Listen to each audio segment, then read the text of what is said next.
Alhamdulillah wassalatu wassalamu ala Rasulillah sayyidina wa maulana wa syafi'ina wa dzukhrina Muhammad ibni Abdillah wa ala alihi wa sahbihi wa man tabi'ahu wa mawalah. Man ahabba yubsata lahu fi rizqihi, siapa yang mau dilapangkan rezekinya, wa yunsa'alahu fi atharihi, mau dipanjangkan umurnya, falyasil rahimahu, hendaklah dia menyambung tali silaturahim.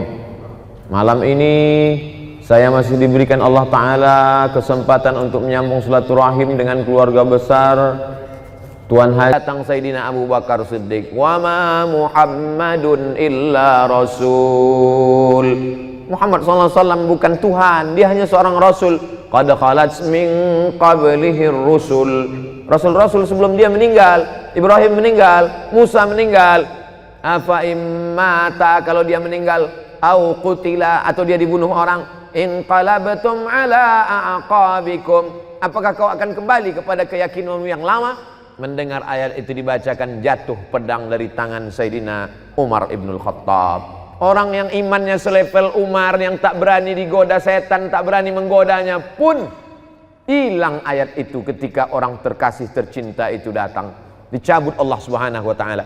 Saya pun mampu menyampaikan ini. Ustadz enak aja ceramah, kan bukan ustadz yang mengalami. Betul, karena bukan saya mengalami, inilah maka saya bisa tausiah. Waktu mak saya meninggal, terdiam saya, hilang semua ayat-ayat itu, hilang semua hadis-hadis itu. Datanglah sahabat-sahabat menasihati, sabar ya, ditepuk mereka bahu saya sabar. Ternyata perlahan-lahan macam kopi yang diaduk, lama-lama dia bertenang, tapi namun hilang tetap tidak. Satu-satunya keyakinan saya bahwa sakitnya kehilangan orang tersayang itu hanya akan hilang dengan kita mati. Mati kita, barulah dia akan hilang. Namun dia hilang tidak. Lalu bagaimana cara Ustadz mengatasinya? Maka bisa kita lakukan dengan memperbanyak, dekatkan diri kepada Allah. Allah berjanji, "Falya'budu rabb hadzal bait." Kalau kau banyak-banyak beribadah, dua janji Allah. At'amahum min ju', kalau kau lapar dikenyangkan Allah. Masalah lapar kita udah selesai dah. Yang kedua, wa amanahum min khauf. Kalau kau takut, kalau kau cemas, kalau kau galau, maka insya Allah dihilangkannya ketakutanmu. Allah minta satu, dikasihnya dua. Allah memang selalu begitu. Allah cuma minta satu saja. Falya'budu rabb hadzal bait. Kau hambakan dirimu hanya kepada Allah, kau beribadah hanya kepada Allah. Maka kalau kau lakukan itu, dikasih Allah dua, zahir batin. Apa zahirnya? At'amahum min ju'. Apa batinnya? Wa amanahum min khauf. Penyakit yang diderita orang modern adalah takut sama sedih. Makanya orang yang masuk surga itu digambarkan Allah sifatnya, ala inna awliya Allah la khaufun alaihim walahum yahzanun. Tak ada rasa takut dalam hatinya, tak ada rasa sedih. Apa beda takut dengan sedih? Takut menghadapi masa depan. Apa beda takut dengan sedih? Sedih terhadap masa lalu, sedih terhadap kenangan yang begitu panjang, sedih terhadap kasih sayang yang begitu dilupakan. Takut bagaimana melangkah ke masa depan. Takut dan sedih itu dicabut Allah dari hati orang-orang yang berserah diri kepada Dia. Itulah gunanya kita berserah. Kita tempelkan kening ke lantai, yang tinggi dan mulia hanya Dia. Kita katakan subhana rabbiyal a'la wa bihamdi. Aku tak ada apa-apanya. Kita duduk bersimpuh dan berkata 8 laporan kita kepada Dia. Rabbighfirli warhamni wajburni warfa'ni warzuqni wahdini wa'afini wa'fu anni. Di saat kita berserah kepada Dia, disitulah Dia akan mengembalikan kita. Sesungguhnya ujian itu Dia kasih supaya sujud kita lebih lama. Sesungguhnya ujian itu Dia kirimkan ke kita supaya doa kita lebih khusyuk. Sesungguhnya kesusahan itu Dia datangkan kepada kita. Ada seorang hamba sempat khilaf dan lupa kepada Allah, tapi Allah sayang kepada dia. Dikirimkannya 1, 2, 3 ujian sehingga balik hamba itu mendekat kepada Allah. Andai tidak lupa, tidak lalai kepada Allah, sesungguhnya di balik ujian itu Allah ingin mengangkat derajat. Andai derajat sudah diangkatnya, sesungguhnya orang itu sudah diletakkannya di surga Jannatul Firdaus. Tapi begitu dilihat amalnya kurang, maka sesungguhnya ada amal yang bisa menambah berat itu, yaitu amal sabar. Innama yuwaffas sabiruna ajrahum bighairi hisab. Orang yang sabar itu balasannya bighairi hisab, tak bisa dihitung dengan alat penghitung apapun, unlimited, hanya Allah saja yang dapat menghitungnya. Kita lanjutkan ayatnya. Walanabluwannakum bisyai'im minal khauf, takut, wal ju', lapar, wa naqsim minal amwal, kurang harta, rugi, hilang, bangkrut, terbakar, diambil orang, wal anfus, sakit, was samarat, kemarau, paceklik, tak ada makanan, tak ada buah-buahan. Wa basyiris sabirin, berikan kabar gembira kepada orang yang sabar. Siapa itu? Alladzina idza asabathum musibah, ketika datang musibah itu kepada dia, yang keluar dari mulutnya bukan sumpah serapah caci maki, yang keluar dari mulutnya adalah inna lillahi wa inna ilaihi raji'un. Apa kata Allah di ujung? Ulaika alaihim salawatum min rabbihim wa rahmah wa ulaika humul muhtadun. Siapa yang mendapatkan salawat dari Allah? Siapa yang mendapatkan rahmat dari Allah? Siapa yang mendapatkan hidayah? Itulah orang-orang yang sanggup berkata apapun yang terjadi, dia katakan inna lillah wa inna ilaihi raji'un. Nah, setelah kita berpindah alam dengan saudara, emak, abang, saudara, tetangga, apa yang bisa kita lakukan hubungan dengan mereka? Seperti yang dilakukan Tuan Haji Alim beserta keluarga. Beliau mengumpulkan orang banyak, para habaib, para profesor, tuan-tuan guru, mengaji. Maka sesungguhnya amal ini mengalir. Di antara amal yang mengalir kepada orang yang sudah meninggal dunia, yang pertama, datanglah saat kepada Nabi, ya Rasulullah, ummi matat, emakku sudah meninggal, afa atasaddaqu anha, apakah kalau aku bersedekah pahalanya sampai ke almarhumah emakku? Kata Nabi, tasaddaq, bersedekahlah saat. Ayu sadaqatu afdal, apa sedekah yang paling afdal? Kata Nabi, saqyul ma, memberi air minum. Carilah pondok pesantren yang kurang sumur bor, cari pondok pesantren yang kurang WC, toilet, kamar mandi, mengalirlah pahalanya kepada almarhum almarhumah. Mandi, buang air kecil besar anak-anak santriwan santriwati di sana, mengalir kepada yang sudah meninggal. Mengalir pula rahmatnya ke hati kita, lapanglah dada kita menerima segala kesulitan hidup. Tidak ada cara lain kecuali itu saja. Lalu kemudian yang kedua adalah mengirimkan doa. Ketika Sayyidatuna Aisyah lewat di makam Baqi, kata Nabi, kalau kau lewat jangan diam saja, doakanlah mereka. Apa doanya? Assalamualaikum ya ahlad diyar minal mu'minin wa inna insyaallah bikum lahiqun yarhamullahul mustaqdimina wal mustakhirin nas'alullaha lana wa lakumul afiyah. Tapi doa kan putus Pak Ustadz. Orang kalau sudah meninggal kan putus. Iza mata ibnu Adam inqata'a amaluhu, kalau anak Adam sudah meninggal maka putuslah amalnya. Yang putus itu amal dia. Orang meninggal tuh amalnya putus. Itu pun tidak semua amal dia putus. Kata Syekh Muhammad Mutawalli Asy'arawi ketika dia dibantah tentang wali-wali bisa mendoakan orang hidup, kata Syekh Muhammad Mutawalli Asy'arawi, waktu Nabi Muhammad Isra Mi'raj, dia berjumpa dengan Nabi Musa. Nabi Musa sholat di kuburnya. Nabi Ibrahim jadi makmum, mereka sholat di Masjidil Aqsa.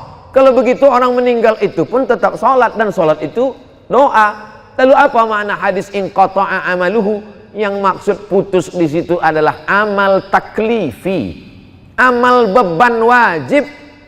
Adapun orang meninggal masih tetap bisa beribadah kepada Allah, maka Nabi Musa beribadah. Nabi menjadi imam, makmumnya Nabi yang sudah meninggal, mereka tetap beribadah. Maka wali-wali Allah tetap mendoakan kita. Maka kita berziarah ke makam wali-wali Allah. Allahumma inni natawassalu ilaika bi awliyaika salihin. Imam Syekh Abdullah bin Siddiq Al-Ghumari menulis kitab tentang itu, tentang bertawassul dengan orang-orang soleh dan wali-wali Allah. Jadi yang dimaksud dengan putus itu adalah amal taklifi. Mereka tak wajib lagi salat, mereka tak wajib lagi puasa Ramadan, tapi amal mereka tetap terus. Wali-wali Allah, Imam Al-Haddad, para ulama, para habaib tetap mendoakan orang-orang yang masih hidup.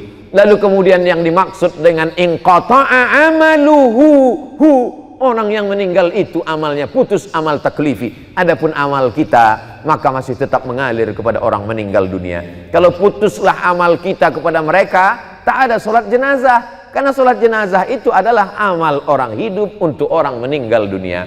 Kalau ada orang mengatakan Fatihah yang kita baca tak sampai pada orang meninggal dunia, berarti nanti waktu sholat jenazah Allahu Akbar tak pakai Fatihah karena tak sampai.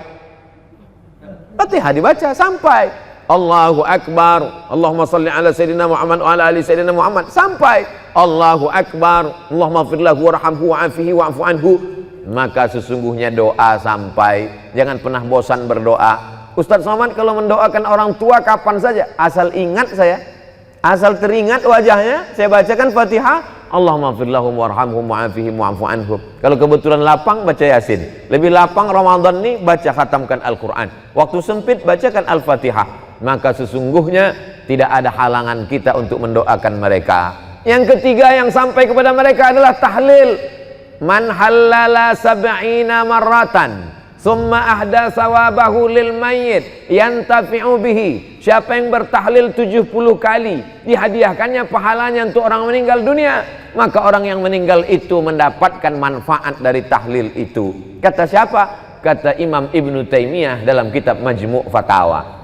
Kenapa Ustadz pakai pendapat Ibnu Taimiyah? Karena murid-murid dia yang mengaku pendapat, memakai pendapat dia yang mengatakan tak sampai, padahal mereka sendiri mengatakan sampai. Imam Ibnu Qayyim Al-Jauziyah dalam kitab Ar-Ruh mengatakan sampai tahlil, sampai bacaan Al-Quran kepada orang yang meninggal dunia. Maka malam bacakan tasbih, bacakan tahmid, bacakan tahlil. Allahumma ausil thawaba ma qara'nahu wa ma sabbahnahu wa ma kabbarnahu wa ma halalnahu. Sampaikanlah tasbih, tahmid dan takbirku pada almarhumah emakku, pada almarhum ayahku, kepada almarhumah almarhum keluarga kami. Maka sesungguhnya hubungan kita tak pernah putus kepada mereka. Kenapa Ustaz Somad tak pernah bosan menyampaikan itu dalam ceramah-ceramah? Supaya ketika aku mati nanti jamaah dari Palembang pun tetap mengirimkan itu kepadaku. Kalau dikirimnya empek-empek Pak Ustaz, sampai. Sedekah sedangkan air putih sampai, apalagi makanan, maka tentulah dia sampai. Maka tasbih, tahmid, tahlil sampai.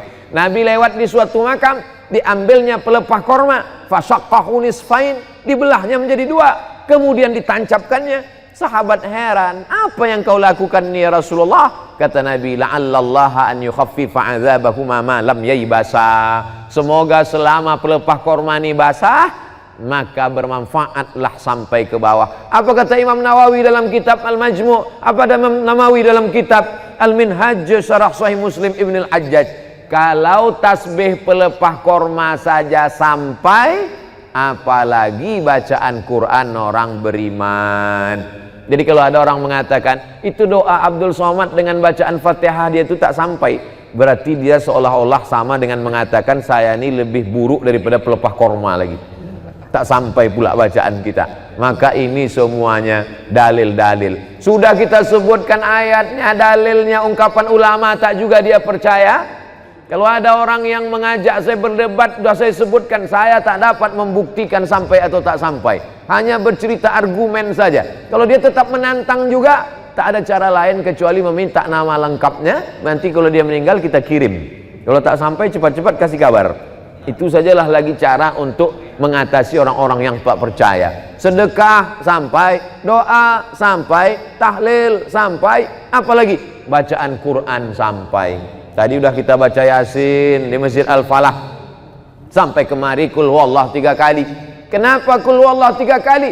Innaha la ta'dilu sulusal Quran. Satu kul huwallah sama dengan sepertiga Quran. Kita baca 3 kali seolah-olah macam khatam Al-Quran. Lalu kemudian kenapa kita baca Qul a'udzu falaq dengan Qul a'udzu bin nas? Kata Nabi sallallahu alaihi wasallam, kalau dibaca pangkal Al-Baqarah, ujung Al-Baqarah, Al-Mu'awwidhataini, maka cukuplah itu sebagai sebuah amalan. Tapi yang paling afdalnya adalah wa in khatimul Qur'ana fahuwa hasanun, kata Imam An-Nawawi dalam kitab Al-Azkar. Seelok-elok, sebagus-bagusnya dikhatamkan Al-Quran. Habis sholat subuh 2 lembar, habis zuhur 2 lembar, habis maghrib 2 lembar, habis isya 2 lembar, habis tahajud malam 2 lembar, 1 hari 10 lembar, 1 juz 30 malam, maka dapatlah kita menghadiahkan pahala-pahala bacaan Al-Quran. Sedekah sampai, doa sampai, tahlil sampai, bacaan Quran sampai, apalagi yang sampai kepada mereka? Ibadah kurban, Nabi memotong kurban, Allahumma hadza an Muhammad wa ali Muhammad sallallahu alaihi wasallam. Padahal waktu itu Khadijah sudah meninggal. Itu membuktikan bahwa pahala kurban pun sampai. Ini tak lama lagi nanti Zulqa'dah, sesudah itu Zulhijjah, maka berkurban untuk almarhumah, untuk mengobati hati sampai. Yang ketujuh, apalagi yang sampai kepada mereka? Labbaik Allahumma subrumah. Kata Nabi, kau menghajikan siapa? Subrumah. Subrumah itu siapa? Akhi, saudaraku. Kau sudah haji apa belum? Belum. Hajikan dulu dirimu, kata Nabi. Itu membuktikan bahwa haji pun sampai. Kalau dia sudah haji, boleh haji sunat. Kalau dia umrah, maka dilaksanakan. Ini semua adalah amalan-amalan baik. Maka banyak orang tak Islam itu takut masuk Islam. Kata dia, orang Islam, kamu kenapa tak mau masuk Islam? Orang Islam tak sayang pada leluhur. Begitu meninggal langsung dikubur. Dia mau seminggu dulu main gaplek baru dikubur. Padahal orang Islam amat sangat sayang pada leluhur, karena kita tetap mendoakan mereka bertahun-tahun. Bahkan yang sampai itu lebih banyak lagi. Lebih banyak lagi. Segala amal baik yang kita lakukan itu sampai kepada almarhum ayah, almarhumah emak. Man dalla ala khairin falahu mithlu ajri fa'ilihi. Siapa yang menunjukkan perbuatan baik, maka dia dapat pahala seperti orang yang melakukannya. Bedanya kalau anak kandung dengan orang lain, anak kandung melakukan baca Quran, otomatis sampai. Anak kandung berkurban, otomatis sampai. Tapi kalau orang lain macam kami, yang tak ada hubungan nasab, hubungan darah, maka tadi dibimbing, Allahumma awsil thawaba ma qara'nahu wa ma sabbahnahu wa ma kabbarnahu wa ma halalnahu wa ma qara'nahu min ba'di suratil Baqarah wa surati Yasin wa suratil Ikhlas wal Fatihah wal Mu'awwidhataini, dibacakan oleh para habaib kita. Maka sampaikanlah kepada almarhum almarhumah, begitulah hubungan kita tak pernah putus, karena sesungguhnya kita tak pernah mati. Berawal kita dari alam roh, hidup, pindah ke alam rahim, hidup, masuk ke alam dunia, hidup, pindah ke alam kubur, alam barzah, hidup, bangkit nanti di alam akhirat, hidup. Kita tak pernah mati. Orang yang mengatakan mati, wala taqulu liman yuqtalu fi sabilillahi amwat, jangan kau katakan mereka mati, bal ahya, mereka hidup, walakin la tash'urun, kamu yang tak bisa merasakan kehidupan mereka. Makanya para habaib, para wali Allah, bisa mereka dengan koneksi yang sama, dengan level yang sama, bisa mereka melihat itu. Orang-orang yang mati bisa berhubungan dengan mereka. Kenapa? Karena sesungguhnya kita hanya berbeda alam saja, tapi Allah Subhanahu wa ta'ala menutupkan dengan hijab dosa-dosa kita. Walaupun demikian kita tetap berkirim bacaan Quran, pahala, jangan pernah lupa. Seperti sebetulnya Ustadz Somad mengingatkan lewat ceramah, lewat tausiah. Beda dengan Tuan Haji Kemas Abdul Halim, beliau menyampaikannya lewat action, lewat perbuatan. Tiap tahun beliau adakan haul, beliau sedang mengajarkan kepada masyarakat Palembang, Sumatera Selatan, Indonesia, karena video ini ditonton di mana orang berada. Tausiah saya 2 tahun yang lalu masih ada di YouTube, bahwa beginilah cara berbakti kepada orang tua yang sudah meninggal dunia. Hari ini banyak kita melihat orang menyepelekan, masih hidup pun orang tuanya diletakkannya di panti jompo. Begitu juga dengan anak yang tak berbakti kepada orang tua, melakukan perbuatan yang dilakukannya itu adalah akan menjadikan hidupnya bergelimang air mata, tak pernah menempuh kebahagiaan. Ada satu dosa yang dibalas Allah di dunia dan di akhirat tetap dapat. Jangan heran kita kalau ada orang pecandu narkoba di dunia hidupnya tenang. Jangan heran kita kalau lihat ada orang pemabuk pezina di hidupnya di dunia tenang. Tapi ada satu dosa di dunia dapat, di akhirat dapat. Apa itu? Durhaka kepada orang tua. Maka orang yang melawan orang tua, di dunia dia tak akan pernah mencium kebahagiaan. Di akhirat nanti. Jadi kalau ada orang durhaka di dunia susah Pak Ustadz, ya, di akhirat nanti dapat lagi. Betul. Kenapa sudah di dunia dapat, di akhirat dapat lagi? Di dunia itu baru DP-nya aja. Nanti di akhirat barulah dia dapat lengkap fullnya. Maka kalau mau hidup bahagia, berbaktilah kepada orang tua. Haji Halim sudah menunjukkan itu kepada kita. Bertahun-tahun sudah meninggal almarhum, dan cerita tentang beliau selalu saya bawa kemanapun menasihati anak-anak di sekolah. Saya pernah ceramah kepada orang di Palembang, diberikan Allah kenikmatan hidup dunia, diberikan umur panjang. Kenapa? Karena bakti kepada seorang ibu.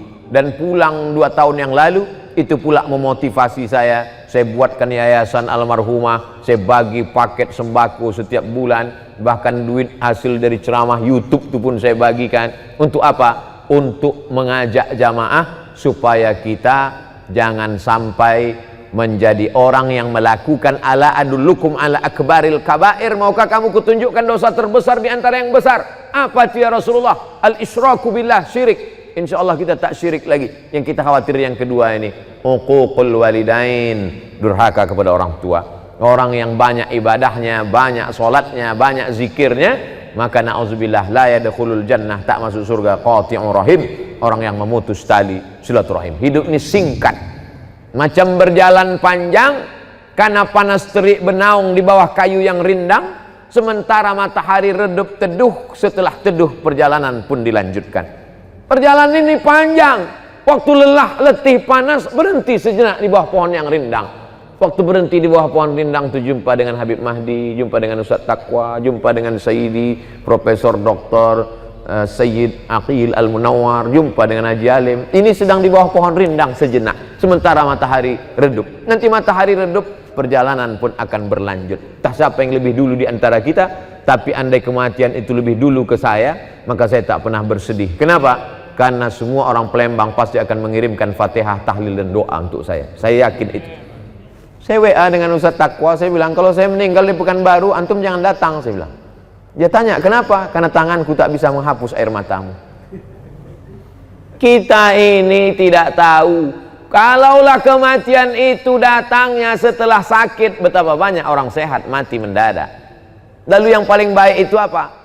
Bersiap-siap. Saya kalau tidur malam saat mengatakan bismika Allahumma ahya wa amut, saya sudah siap bahwa nanti kalau buka mata pertanyaannya marrab buka. Tiba-tiba saya buka besok, oh belum lagi, masih ada jadwal ceramah.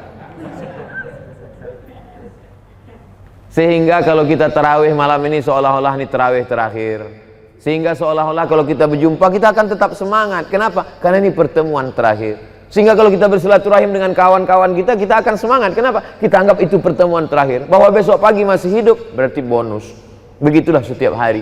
Itu akan membangkitkan semangat kita untuk tetap beramal. Sallu salatal muwaddi'. Salatlah engkau seakan-akan salat terakhir. Puasalah seakan-akan puasa terakhir. Bersilaturahimlah seakan-akan silaturahim terakhir. Itu membangkitkan kita terus bersemangat. Mengingat mati bukan kita kehilangan etos kerja. Mengingat mati bukan berarti berputus asa. Dengan mengingat mati justru kita makin semangat untuk beramal soleh. Itulah yang dapat saya sampaikan pada kesempatan yang baik dan mulia ini. Lebih kurang 40 menit kebersamaan kita bernilai amal soleh. Aqulu qawli hadza astaghfirullah li wa lakum. A'tadir ala kulli taqsir. Tak layak saya bicara di depan guru-guru kita, habaib kita semua. Allah memaafkan silap salah saya. Wassalamualaikum warahmatullahi wabarakatuh.